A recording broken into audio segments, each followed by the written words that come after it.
What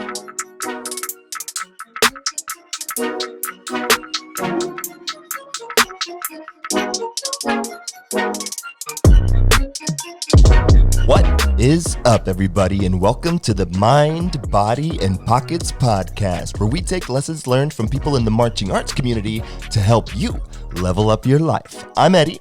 And I'm Paula. And on this podcast, we're going to get to know the individuals who make up the marching arts community. They'll share their experiences in and out of the activity and the mental, physical, and financial lessons they've learned along the way. On today's podcast, we have Carolyn Drislane. Carolyn has been a part of the marching arts community since 2002 as a performer, instructor, choreographer, and physical trainer.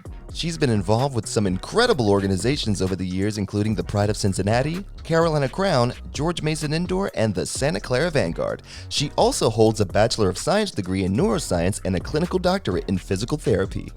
Carolyn's currently a sports physical therapist in Washington, D.C. and a research fellow at George Mason University.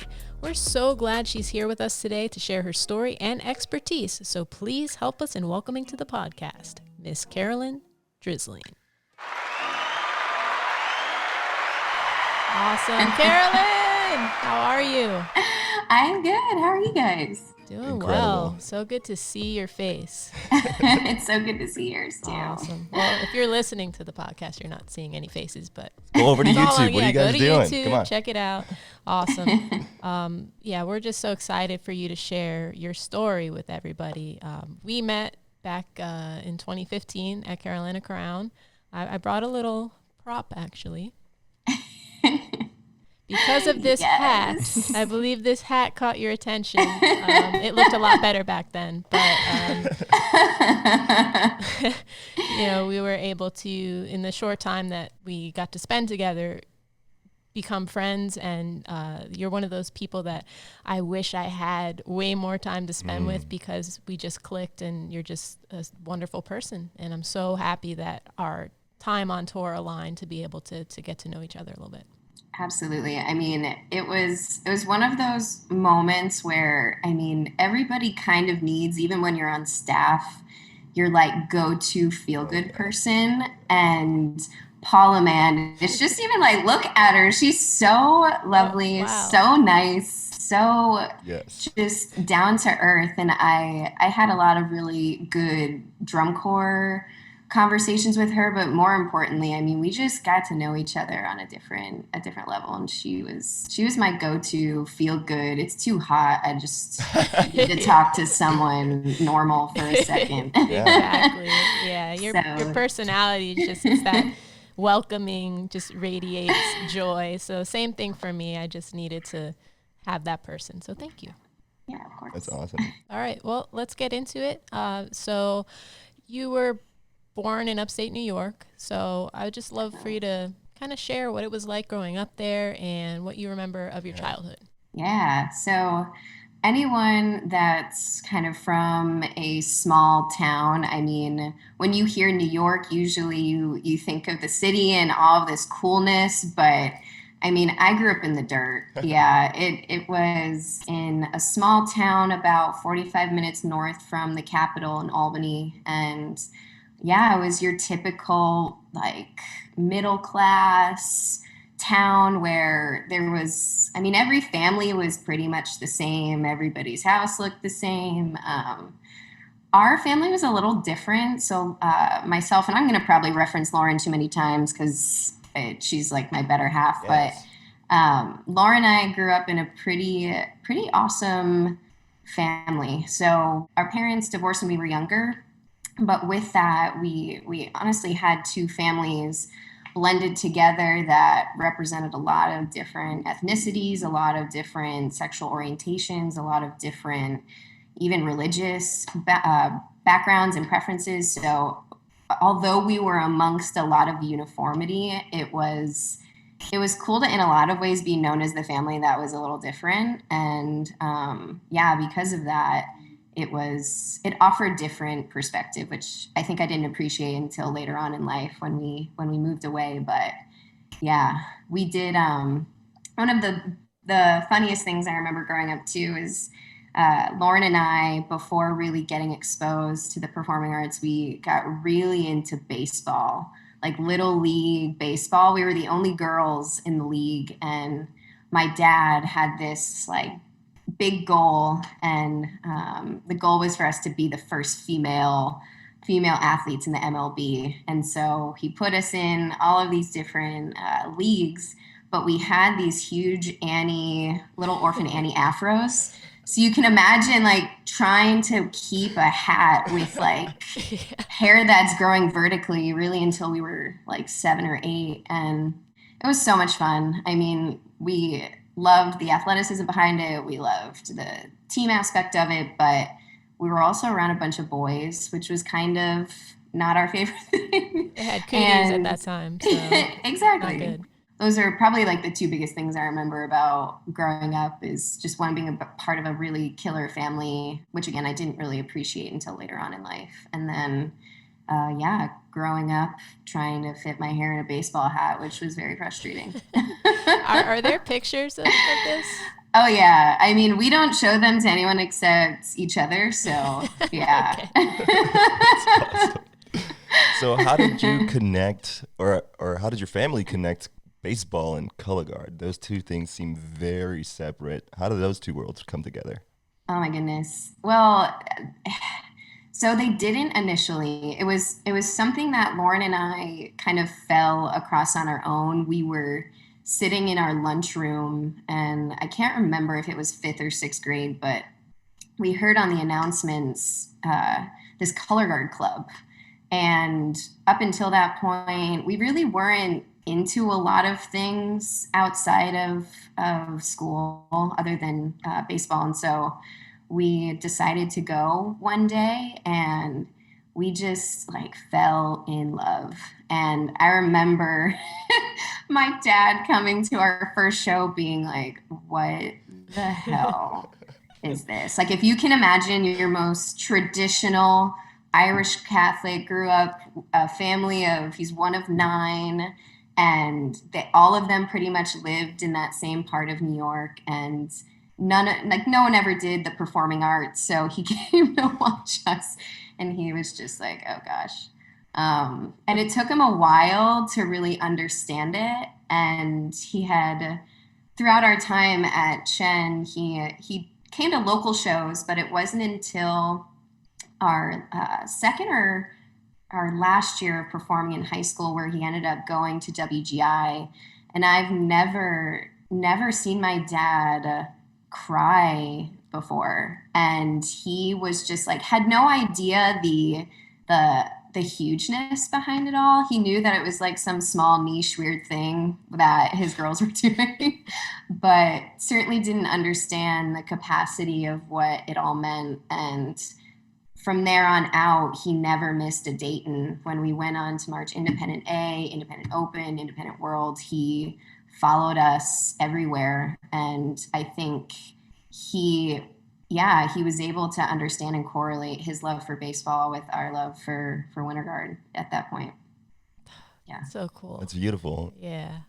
Shout out to Dad. Yeah. That's awesome. Yeah. And for us too, I mean, I was telling Paula when we caught up this week, Lauren and I didn't really grow up with a strong mother figure. So for us, our dad was he played a huge role in our life. So early on when we started doing it, it meant a lot to us to have him get involved. But for someone, again, who grew up in a very like traditional house, and there's a lot of unique personalities that come with our activity. And to make a long story short, we also had a director who at our home shows would do these performances in drag. So it was a very interesting culture for him to get accustomed to, but it meant the world when he opened up and allowed a part of our life into his life. And yeah, he's to this day like follows every group we do and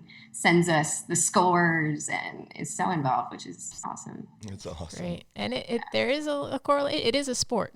Like it's an art, but it's a sport as well. So I'm sure he could latch onto that part of it. And maybe his dream for you guys initially was to, go to the MLB, but this is the MLB of Yeah. of dance and movement and artistry and pageantry arts. And I just think that's so cool that he latched on and could feel that competitiveness through an art form.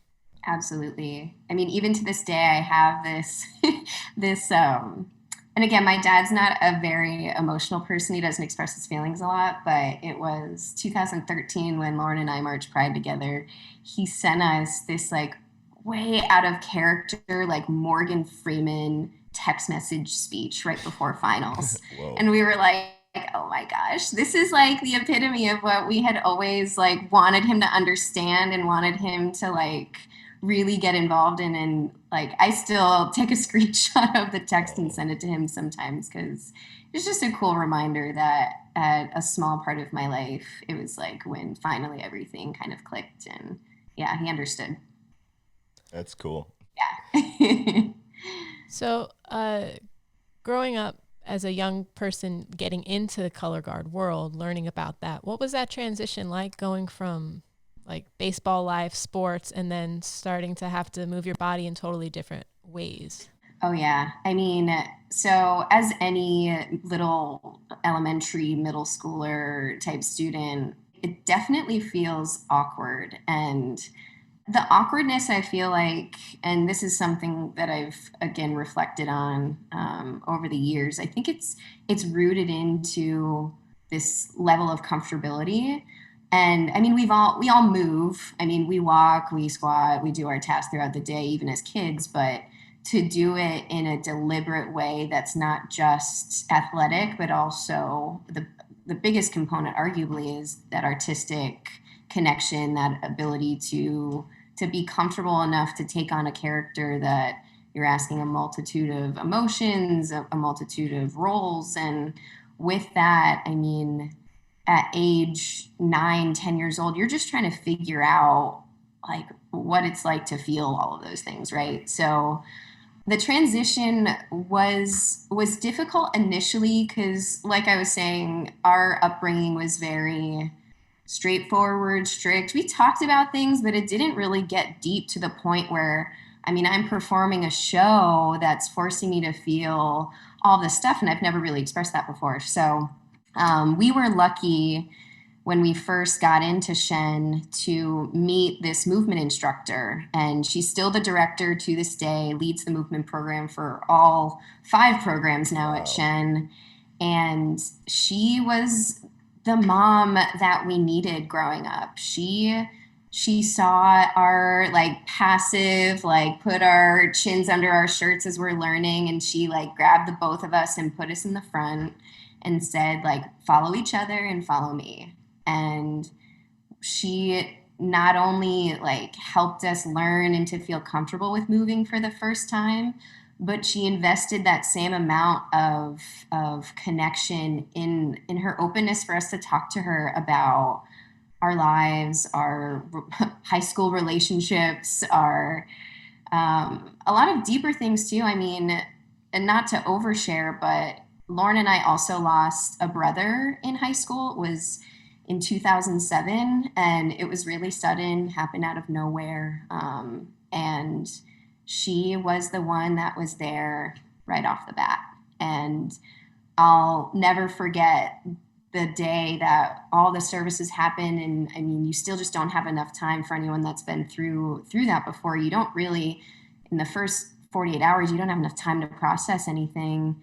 And she took my hand, pulled me out of the greeting line, brought me to an empty room, and told me to scream at the top of my lungs. And it was like, as a 16-year-old, 17-year-old at the time, like to have someone do that for you, even if you think you don't need it, was so much more than I could have ever imagined a teacher to give me. And she did the same for Lauren. She does the same for any of her students that go through anything like that and more. And it's definitely the role model that I hope to be and wish to be for my students. And I constantly use what she's taught me with pretty much anybody I teach or come in contact with. So yeah.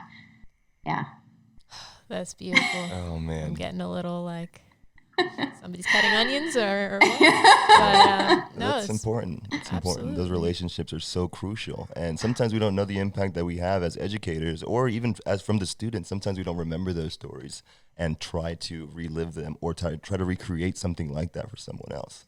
Yeah. And that's incredible to have that mentor as a role model in the back of your mind, as someone to strive to be like for the next generation, which is incredible. And, you know, think about why you teach.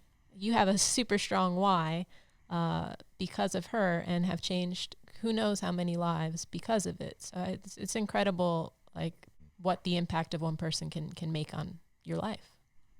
Absolutely. Yeah. And I think with that too, we all can, especially when we become teachers for the first time, we'd like to think that the reason why we get there is because of what we know and all of this experience that we're gradually gaining through time. But when looking back on it, I mean, the reason why I feel like I got to where I am now is because of her. I mean, you go back to where you first start becoming comfortable and you first, especially confidence, like being able to take ownership and not think that it's too much to feel confident too. Like, because when you're a kid, especially a young girl, you also don't want to, or you feel like you don't want to step on anyone's toes and you don't want to take any shine away from everyone else. But in order to gain your own confidence, you have to have someone that is helping you get there and not making you feel a certain way when you are getting things right. And for her,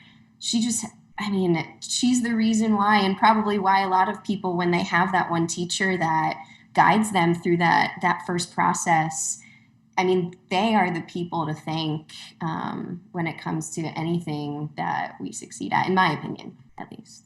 That's beautiful. Yeah, I feel blessed to have had a couple of those pivotal teachers and mentors in my life. My middle school band director, shout out to Rick Miles.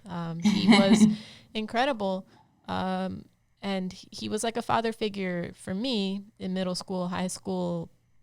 And he was the one that really helped me build my confidence in playing the trumpet and in music. And his passion was just so strong for music.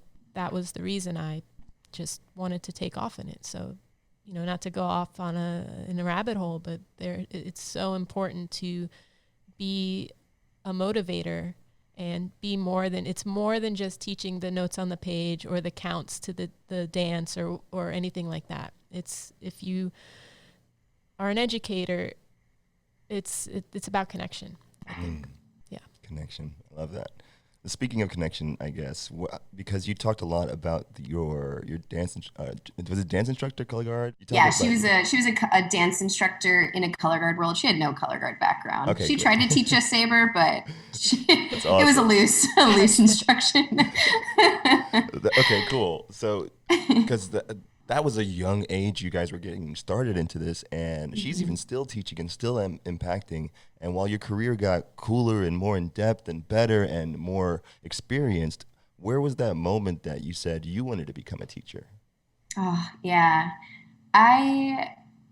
That's such a good question, because the whole transition of going from a performer to an instructor was so difficult because, and this will sound a little selfish, but I think it's okay to say it this way. I mean, you can tell when you still have the desire to perform. And sometimes, and especially for me, because I ended up taking a year off in between performing in my later years, I remember instructing and being a really bad teacher because I would like spend half the rehearsal spinning in the corner instead of like teaching the kids, or during water breaks, instead of focusing on ways I could become a better teacher, I was focusing on how to become a better performer. And I think the moment that I realized that I wanted to take my gloves off, throw away my dancing shoes for a while, was when I got to see my sister teach for the first time. I had been passively like helping out groups in New York, but it wasn't until I moved to Ohio where I got my big first teaching gig with Northmont High School for their marching band. And my sister had helped me get the gig because she had been helping the Colorguard out, and they needed a visual instructor with the band. And so I remember growing up, and we obviously marched together, performed together, had all these great experiences, but I'd never seen her teach. And my sister went to school for teaching. She is a wizard when it comes to kids. Like, to this day, I wish I could be a fly on a wall at every rehearsal she leads, because I remember that day being like, oh my God, if I want to be able to do what she's doing, I have so much to learn. And my priorities have been, and like rightfully so, because I wanted to be a performer, focused so much on how to be better personally that I wasn't even thinking of, when I was teaching, what words I was using when I would be putting information out, or ways that I would be modifying certain technique approaches based on the learning environment in front of me. And yeah, it was watching her that I was just in awe, because she had been such a quiet, passive person. And then I'm meeting this new woman who's like commanding the entire band and doing it in a way that was just so, like, excuse my French, but badass. Like, it was great. And that's when I decided to take a lot more investment in not just observing educators, but also seeking out advice and criticism from the people I respected,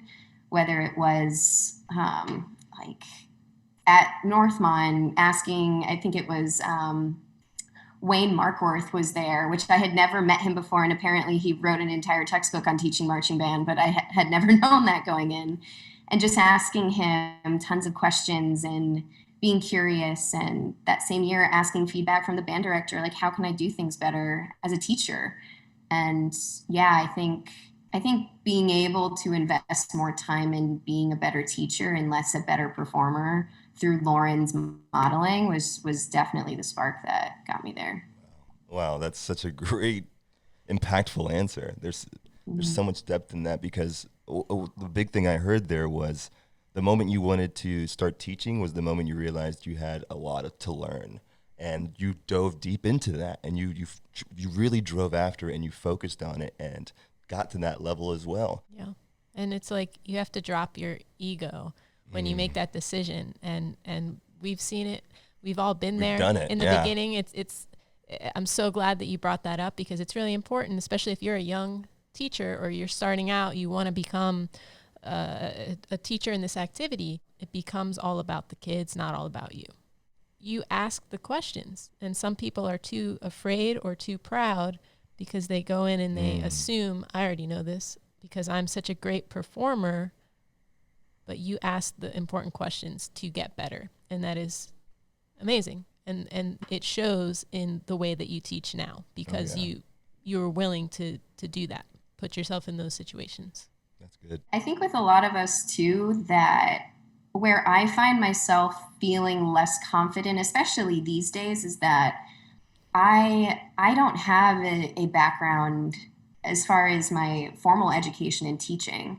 So I can create correlation in my undergrad program and my graduate program on things that I've learned about movement patterns and the way that the brain is connected to the way that we move. But as far as understanding concepts of education, learning, teaching, that there's so much to know and to be learned with that. But unless you've been exposed to the like millions of ways to teach, then it's easy when you're reflecting on a rehearsal that either, in your opinion, went poorly, or just this one kid that never got it. And it's easy to think, I just don't know enough on how to modify the way that I'm doing things, or in real time, because we have limited time in front of them, how I can do that better. And That's where I rely so heavily on the people that I know who are certified teachers, who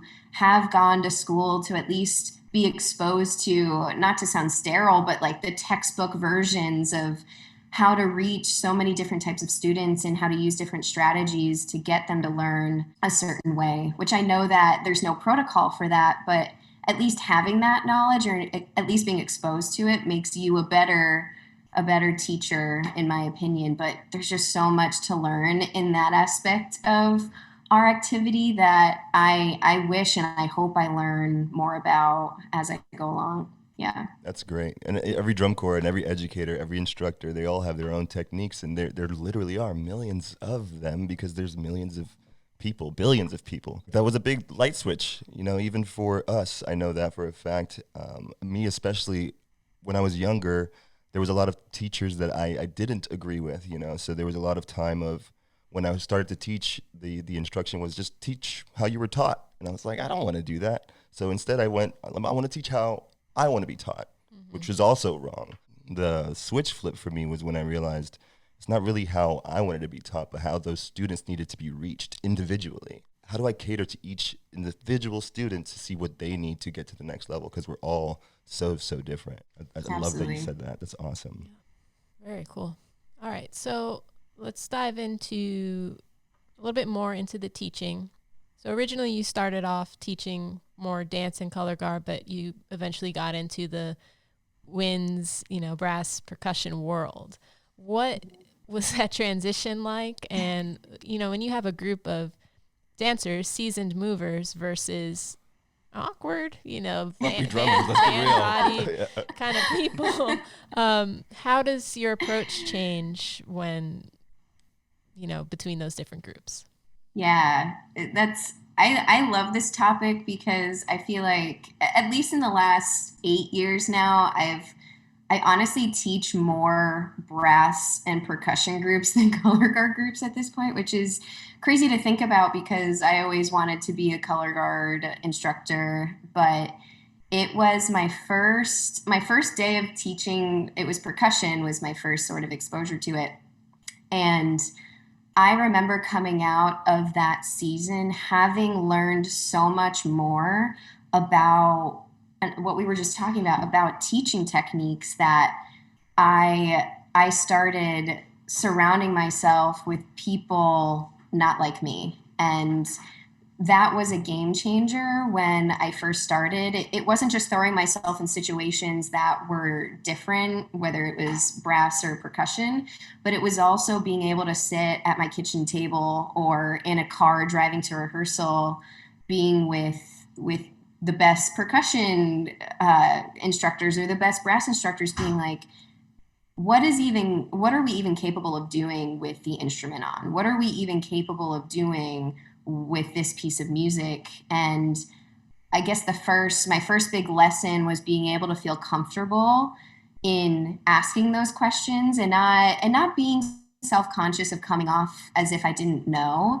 Because when you're young and you're in your 20s and you're trying to work your way up into getting to a certain place, you want to come off confident. You want to come off like you're talking about something that you know a lot about. But I think being able to take away from that first season of teaching a new group for the first time, the value of asking questions and asking them in a way of knowing that I don't know how to read music, that I don't know how to talk about counts past quarter notes. And knowing that I have this group of people around me that is willing to support me despite the fact that I'm self-conscious about certain things. So that was really the first step. And then the second one was getting a little bit more creative on how to begin rehearsals and how to begin the warm-up portion of introducing them to movement.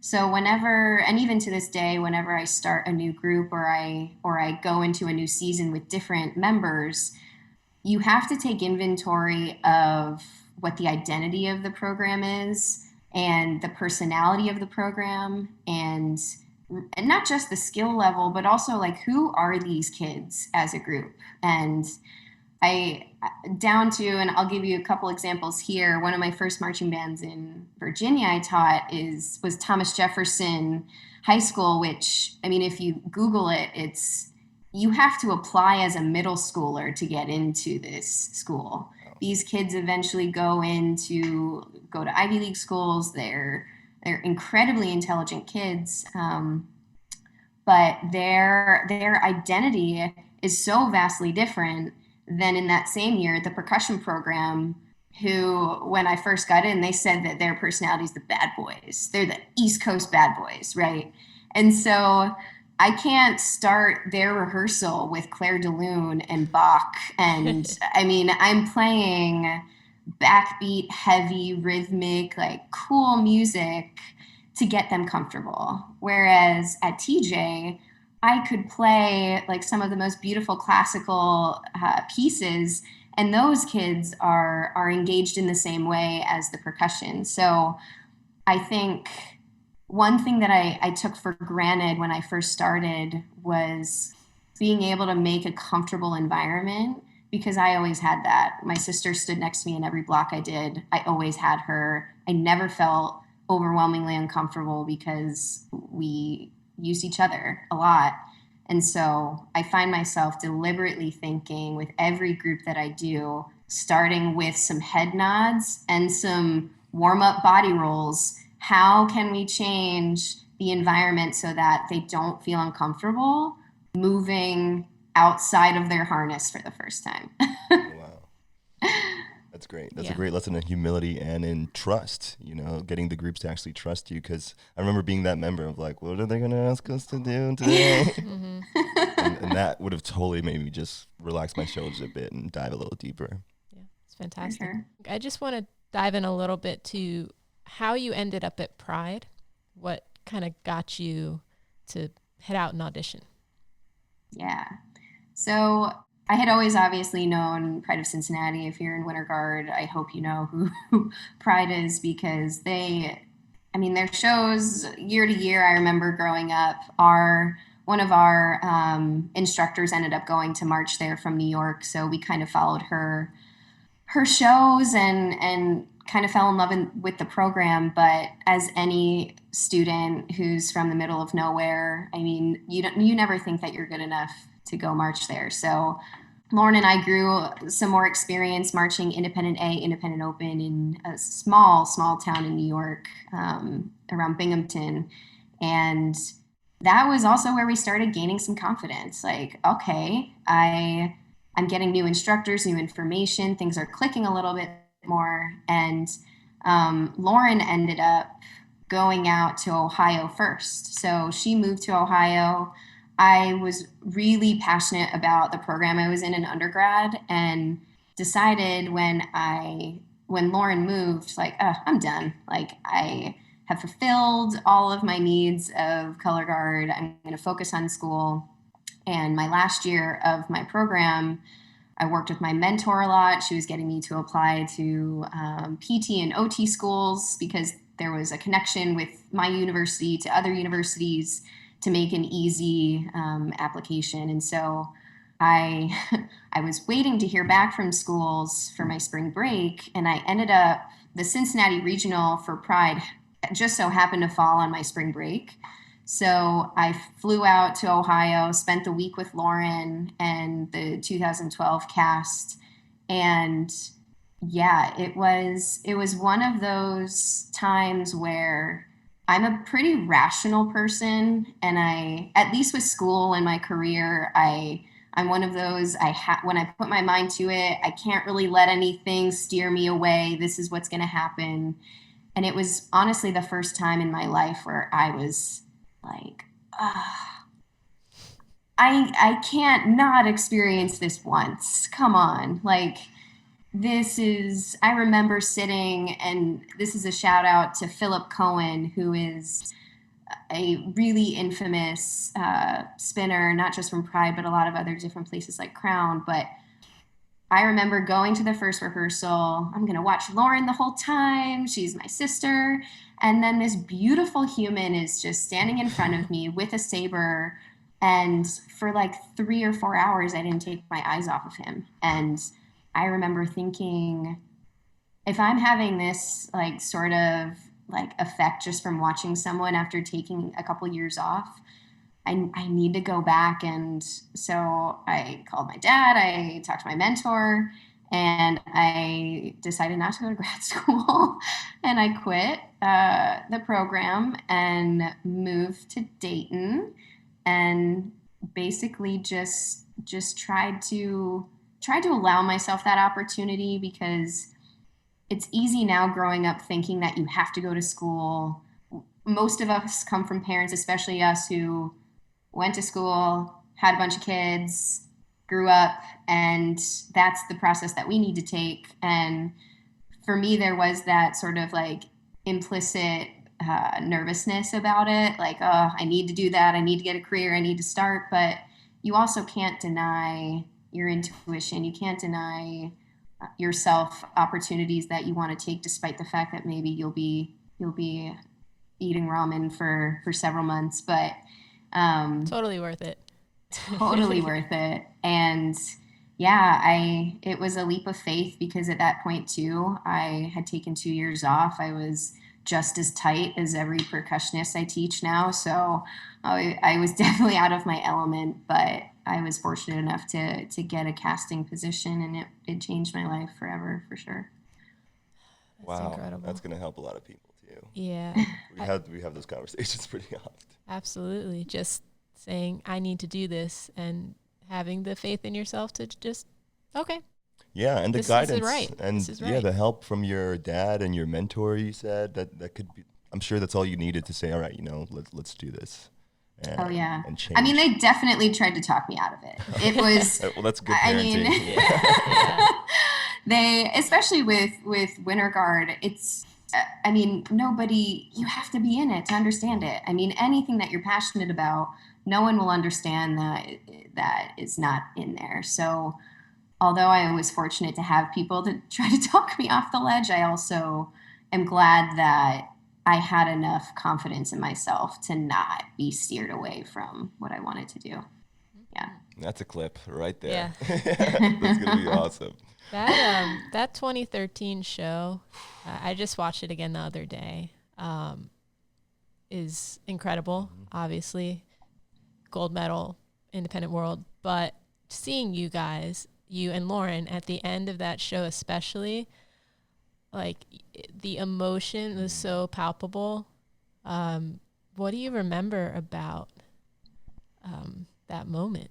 Yeah, I mean, this is probably the only time I'll get waterworks. I apologize in advance, but I mean, again, like Lauren and I were always close. Obviously, we did all the same things together. We grew up together, obviously, but we also come from a family that, we talked earlier, we never had that like forward opportunity to really get to know each other in a way that can be difficult, because it's hard to hear some difficult things that people go through. But pride, and I remember going there, I wanted to spin weapon. I wanted to be on the weapon line, and I remember them pulling me off the side saying, hey, you're not going to spin weapon this year, and we want you and your sister to fill this dancing role. And I was like,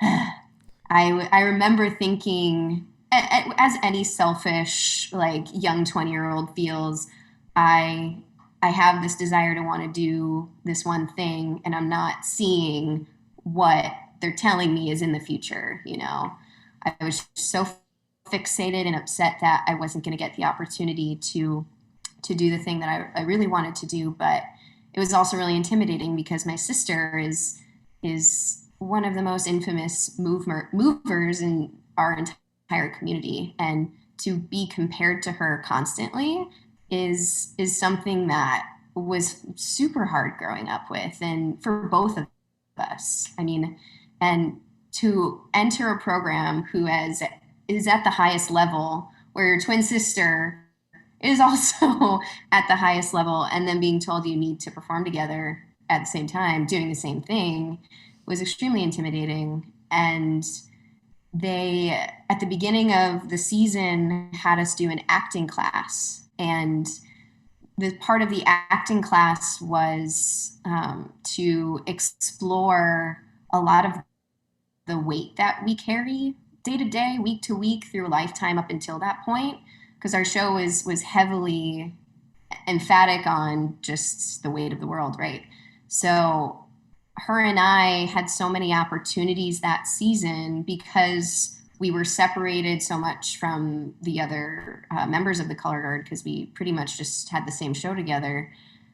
We had so many opportunities to learn about each other. I mean, the first day we wrote down all of our stuff on pieces of paper. I remember sitting in our bedroom just like sharing and crying to each other, not even realizing what the other person had gone through. And I mean, to this day, I have to credit Pride, because I don't think without that season we would have ever been able to get as close as we are now, and to understand each other in a way that show forced us to. And it was like that for everybody. I mean, that whole cast, I look at every single one of those people, and I know so much more about their life because of it. And the people that marched that season didn't get there because of success and easy opportunity. They got there because of working their butt off, and because of a ton of adversity and a ton of personal stuff that they had to go through. But it's easy to look at all these performers and say, like, oh, they have to come from like these great backgrounds and stuff like that. So that season was so special, not just for the people that I met, but for the closeness that it offered my sister and I, and I'll forever be grateful for that. Definitely. Deep. Yes. That's awesome. I feel like I'm hitting you guys hard today. That's some You're home asking runs. tough questions. Oh. This is along the lines of all the episodes, so this is great. Okay. Yeah. This is wonderful, and it's the things that people don't really know on a surface level relationship, or you see somebody, oh yeah, you know, Carolyn and Lauren, the twins, and they're in the activity, and we've seen them around, and we know they've done these great things, but they don't really know some of the things that you've been sharing today. And it's just so awesome to be hearing some of this for the first time. Yeah. So thank you for being so open and yeah, absolutely. So vulnerable too. Yeah. There's so many people that are in similar situations, you know, that I hope that this podcast can help people say, how can I use their lesson in whatever they've been through to help myself in what I'm doing today? And that's going to be so valuable. Yeah.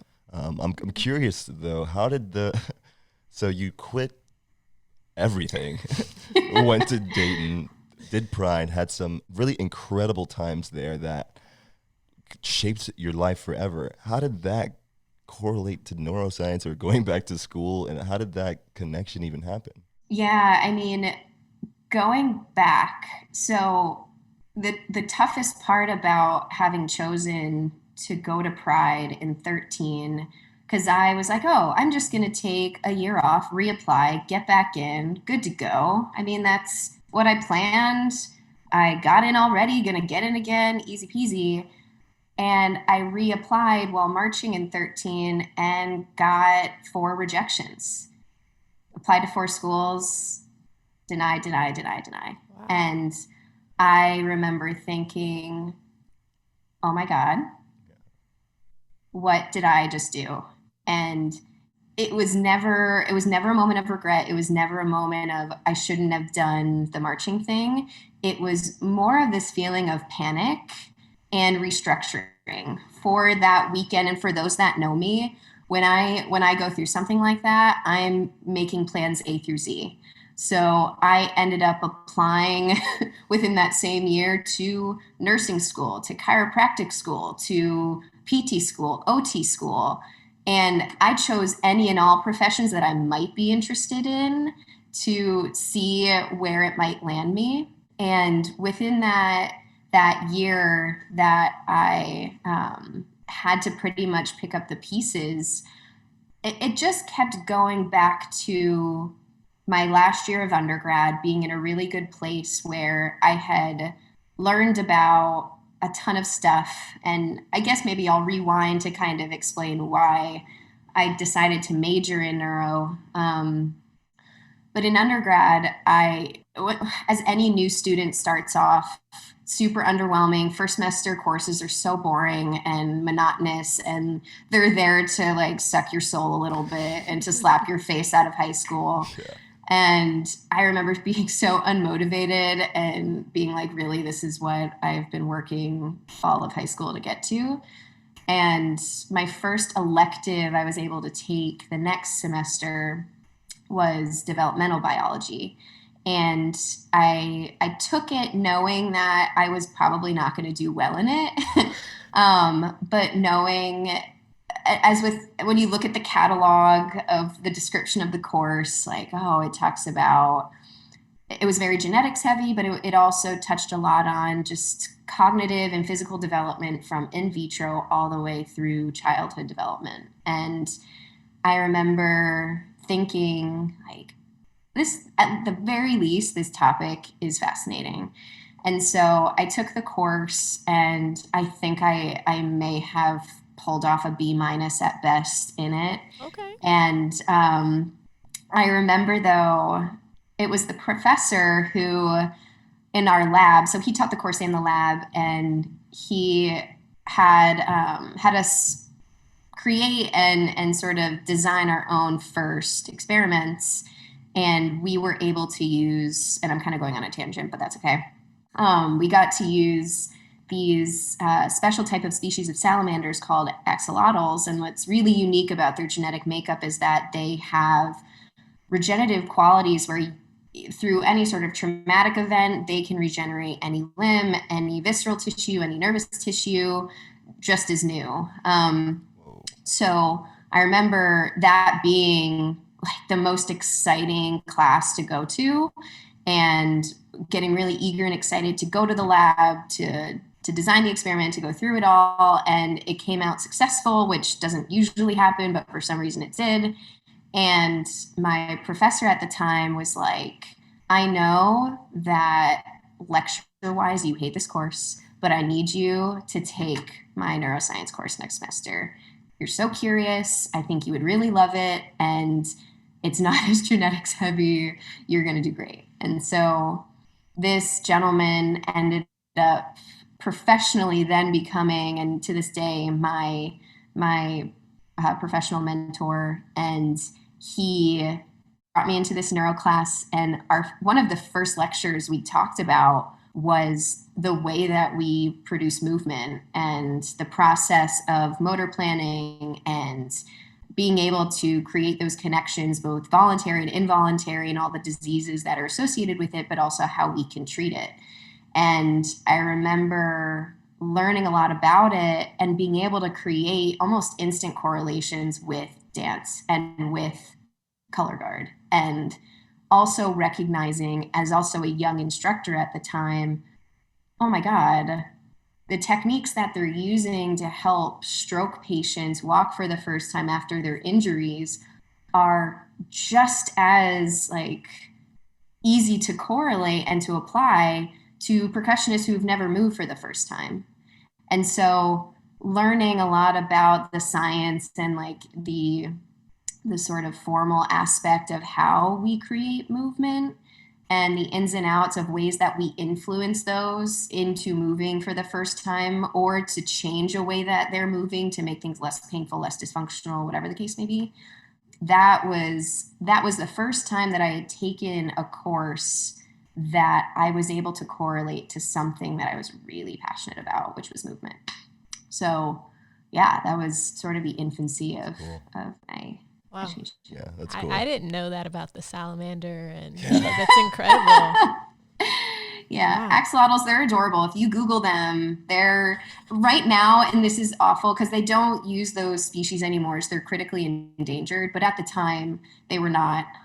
So if you Google them, I promise we were not experimenting on critically endangered salamanders. Okay, good to know. Good to know. Disclaimer. The salamander police. Oh no. But no, so cool. So going off the topic of movement and your passion for movement in the body and how just the body works, can you talk a little bit to our bodies and how they age, and if we don't quite take care of them the way that we should, how we can prematurely age and how that affects our body? Absolutely. Yeah. I mean, there's a ton of things that contribute to the slow decline that comes with age. And I'm going to use a lot of words that a lot of people correlate negatively to, like degeneration or decline.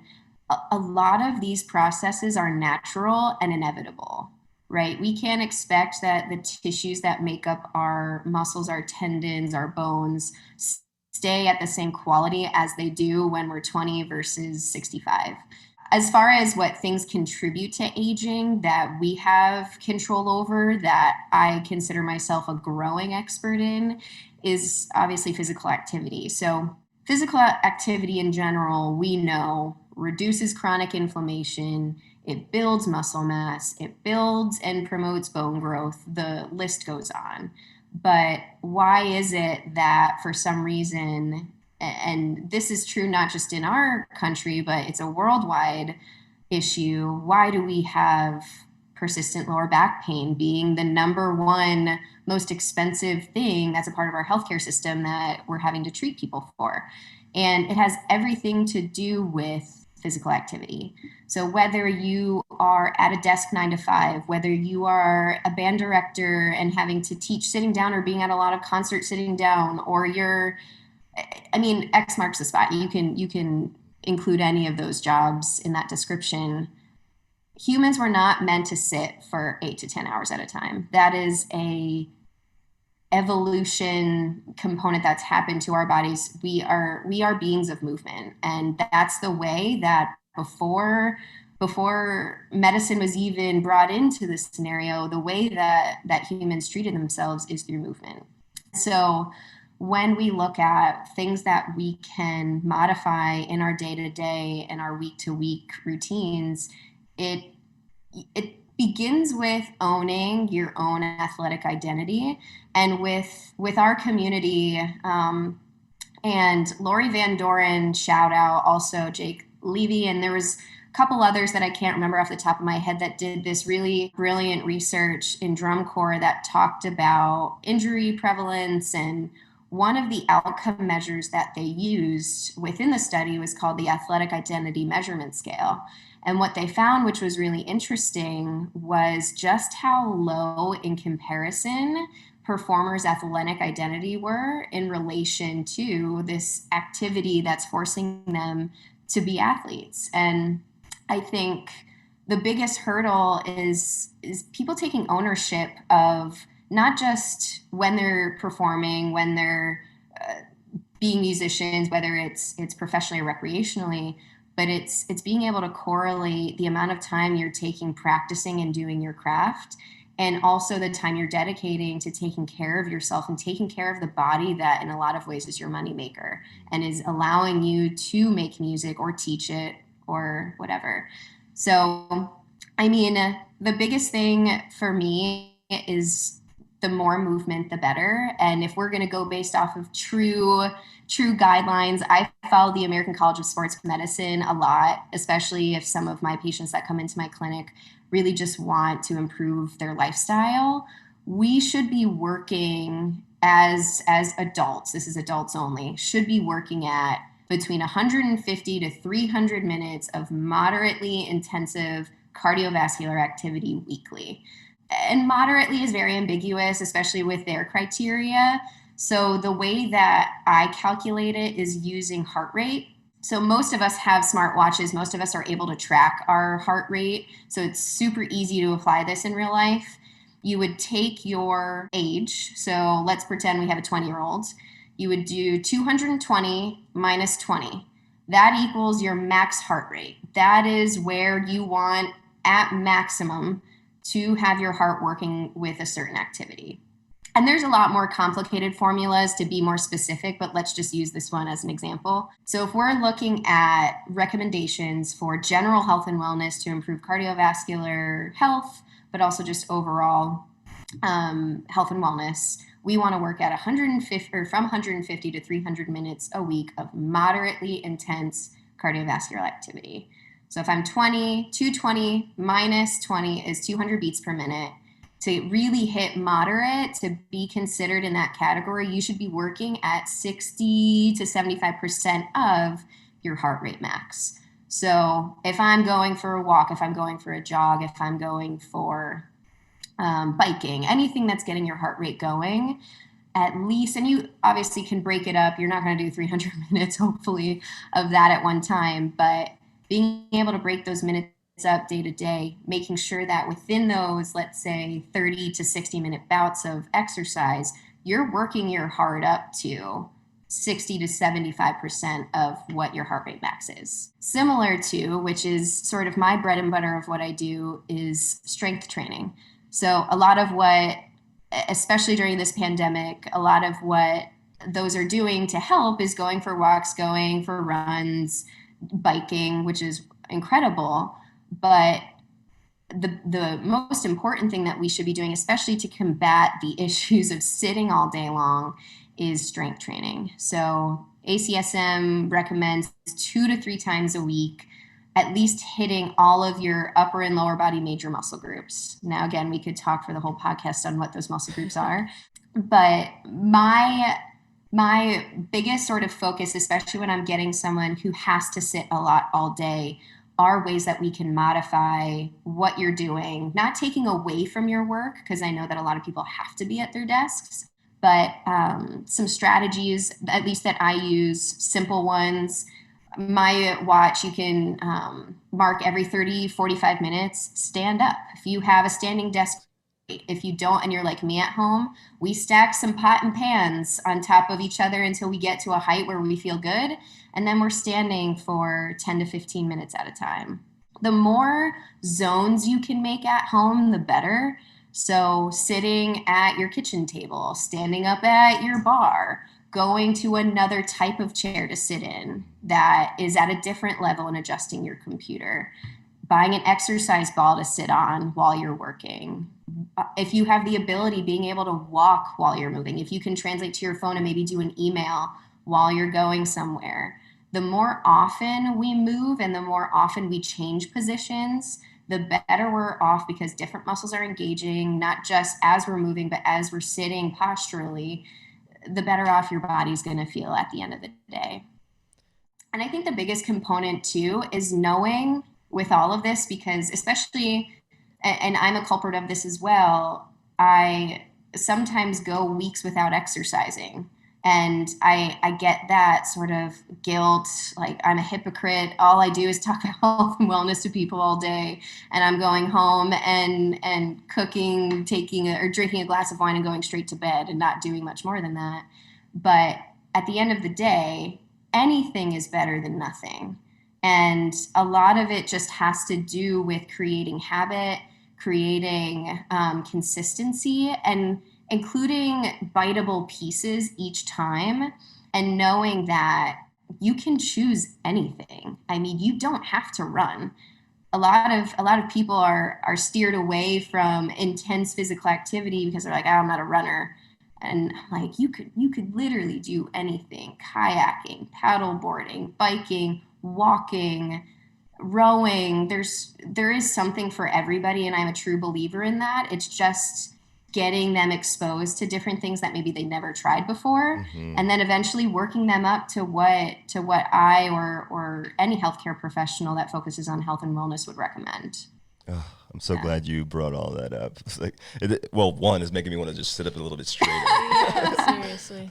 But secondly, like, we work at an office, we sit down a lot, and we've taken time to actually, instead of taking the phone calls in the office, just walk around the building a few times while being on the phone. When we would normally just pace back and forth inside of the office, taking 2 or 3 steps, now we're taking, and what ends up being about a half a mile walk while being on the phone. So I love that you talked about it being a consistent part of our lives too, because it just really clicked to me that this is a lifestyle. This isn't just a thing that we do momentarily like drum corps would be because of the time frame that we're doing it, or indoor or anything, but it's more of how you set yourself up for the longevity of just doing this thing that you love to do, whether it's kayaking or hiking, or even like I like to play basketball sometimes with my friends, and it doesn't feel like a workout, but at the end of it, it's just like, man, but that felt great. When's the next time we're doing it? And I end up getting in that routine with my buddies, and it keeps getting better and better and better and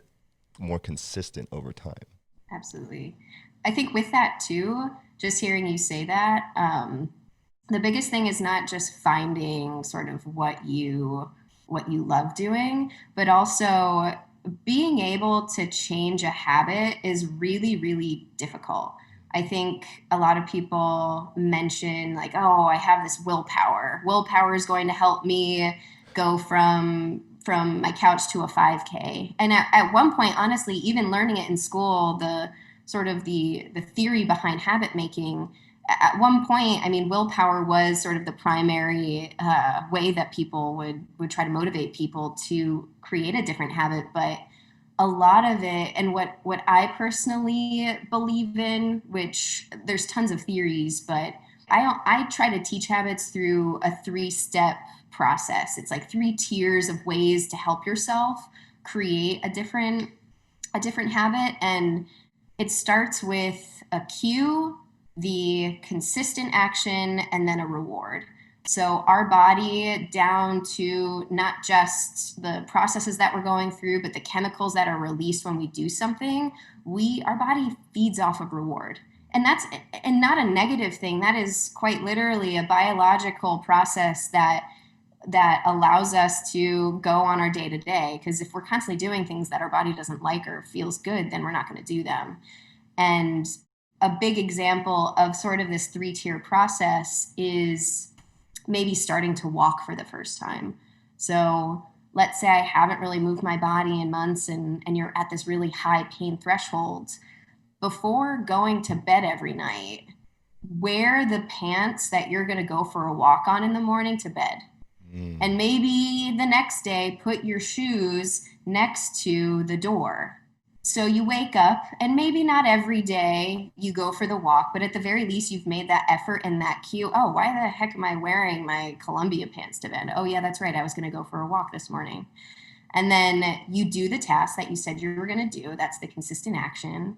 And then at the end, have your New York bagel with extra cream cheese when you get home. Like, you don't have to give up everything you love just to maintain a habit, but a way to trick your brain, because in a lot of ways, that's where our habits are being made from. Start with a cue, try to have that consistent action, be consistent, and then always give yourself, when you're making that new habit consistent, always try to find a reward, even if it's just the sensation or you mindfully thinking of how good it feels to finish a game with your buddies. Or for me, I love bagels with cream cheese, so I always go there. But doing something and mindfully, quite literally mindfully thinking of, oh, this feels so good, and just wrapping around, trying to do it over and over again.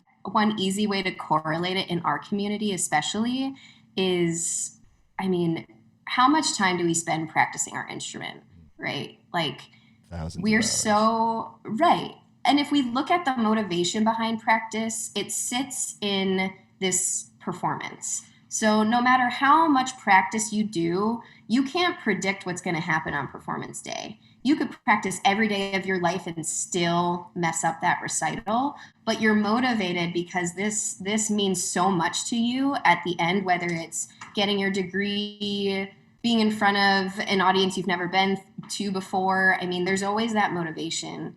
And for me, at least when I work with a musician for the first time in my clinic, or when I help out Vanguard or at Crown, correlating health and wellness to a performance is so easy, because all of us want to stay healthy. All of us want to be feeling good for as long as possible.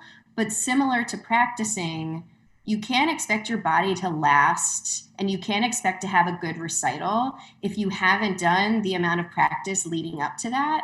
And one of the things that I combat with as someone who focuses a lot on treating the body conservatively is that we can't guarantee people that they'll never have back pain. I can't tell you that you'll never tear your meniscus. I can't tell you that you'll never have a rotator cuff tear, but I can tell you that if you follow these recommendations, you're going to be able to avoid X, Y, and Z much longer than if you didn't. And I think with musicians, it's hard to find that correlation. And I've at least had a moderate success when correlating it to a recital. But the hard part, which we just talked to, is acknowledging it and knowing that you want to change, but knowing that above all else, anything is better than nothing, even if it's just standing up once off the couch a day and moving around. And you don't have to go crazy to start off. It start off small. Yeah. That's great. I actually went and got the book that I was talking about because I think it could lead into our next question, and there was so much that I got from this. Recommendation for the people out there watching this is Atomic Habits by James Clear. The biggest concept I got from this that triggered when you were talking was the concept of habit stacking.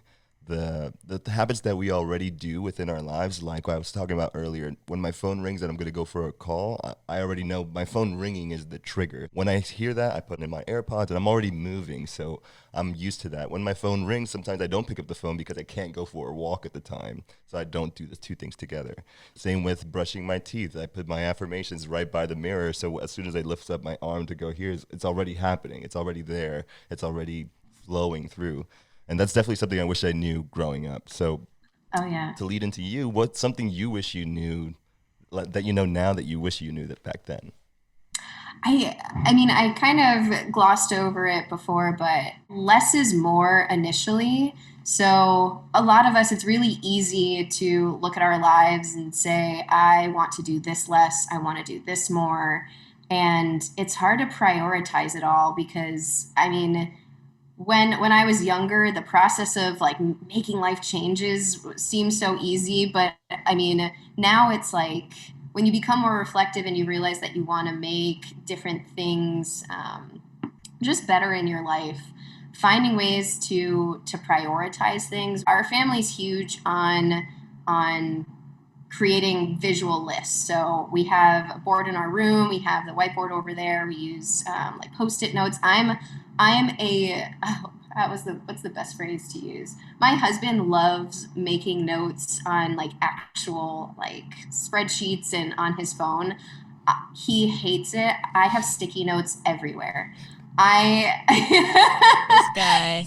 Oh yeah. Exactly. Literally, you're a it's like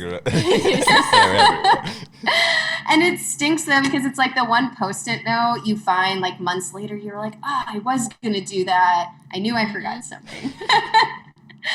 But for us, because we also have our short-term and long-term goals and things that we just want to make better about ourselves personally and professionally, is being able to prioritize things. And I think it's easy to look at your list when it's in front of you and realize what's low-hanging fruit and what are going to be some like larger contributions or larger things that are going to take a lot of energy to put yourself into. And so as far as prioritizing habit making and prioritizing especially changes, it's taking biteable pieces of those bigger priorities. For me, I absolutely hate running. My husband loves it. I've agreed that we will one day run together in a formal race, but I will not let that happen for probably 5 to 10 years. I know that my feelings towards it ebbs and flows, but I know that at least every 2 months, I'm going to run 15 miles. In whatever capacity that is for me, I know that I'm not going to try to do a race right away. I'm going to make sure that it's a long-term thing that I know for me personally will take a lot of energy to commit to. But I know I want to do it because I know it'll make my body feel better and it'll also help my relationship. I love that. And the biteable chunks, that's so cool too. Because at first I was like, you're going to run 15 miles after not running throughout that time. That's great. I think another big thing too is while working on the goals that you're much more and that will take much more energy and investment into, is also looking at your list and finding those like pops of low-hanging fruit where they're your feel good. Like today I did laundry and put my clothes away in the same day. What? And huge accomplishment. Seriously. Yeah. And I can't stress enough, and not to put it in a negative perspective, but our bodies work on reward systems, and we do things consistently, and we create hobbies, we create activities that stay a part of our lives forever because of reward systems that are consciously and unconsciously happening all the time. And so to find ways of creating that cue, whether it's your bad breath in the morning that gets you to putting a toothbrush in your mouth, or trying to enjoy running one day with your husband. I think being able to have those cues, the consistency in what you do, but always having some form of reward, whether it's as simple as just being mindful when you finish it or giving yourself something that makes you feel good at the end of it, is super important. And to reinforce the processes that are already naturally happening in our bodies, we just need to be a little bit deliberate about it. I love that. Another clip. Yeah, for sure. We hope you enjoyed this episode with Carolyn Drislane. You can find her on Instagram and Facebook at Carolyn Drislane. If you want more of Mind, Body, and Pockets, check us out on Instagram and Facebook at Mind, Body, and Pockets. You can also listen to our episodes on Apple Podcasts, Spotify, and most major podcasting platforms. Don't forget to subscribe to our YouTube channel for full-length video episodes with bonus content. Thanks again for the support, and as always, keep taking steps to level up your life.